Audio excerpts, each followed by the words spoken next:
Toen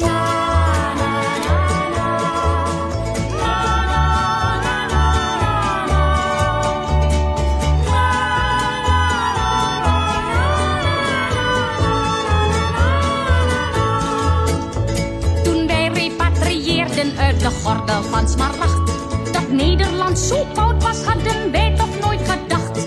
Maar ergste was het eten, nog erger dan op reis. Aardappelen, vlees en groenten en suiker op de rijst. Geef mij maar nasi goreng met een gebakken ei, wat sambal en wat kroekoek en een goed glas bier erbij. Geef mij maar nasi goreng met een gebakken ei, wat sambal en wat kroekoek en een goed glas bier erbij.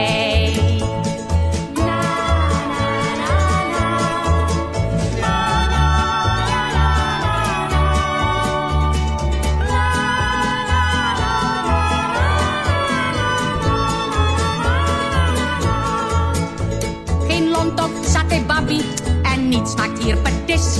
Geen trassis, roendeng, bandeng en geen tahu petis. Kue lapis, onde onde, geen ketela of bakpau. Geen ketan, geen gulak Java, daarom ja, ik zeg no.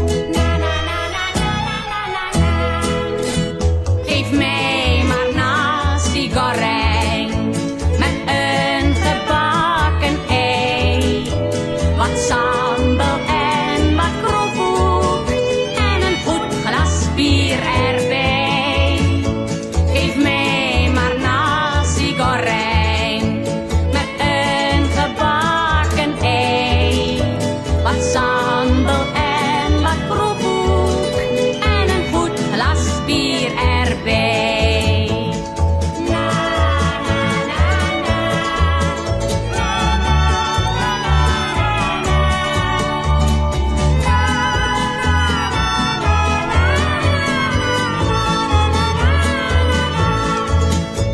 Ik ben nou wel gewend, ja, aan die boerenkool met worst, aan hutspot, bakken, klapperstuk en melk voor de dorst, aan stampot van andijvie, aan spruitjes, erwtensoep. Maar het lekkerst toch is rijst, ja, en daarom steeds ik roep. Geef mij maar nasi goreng met een gebakken ei, wat sambal en wat kroekoek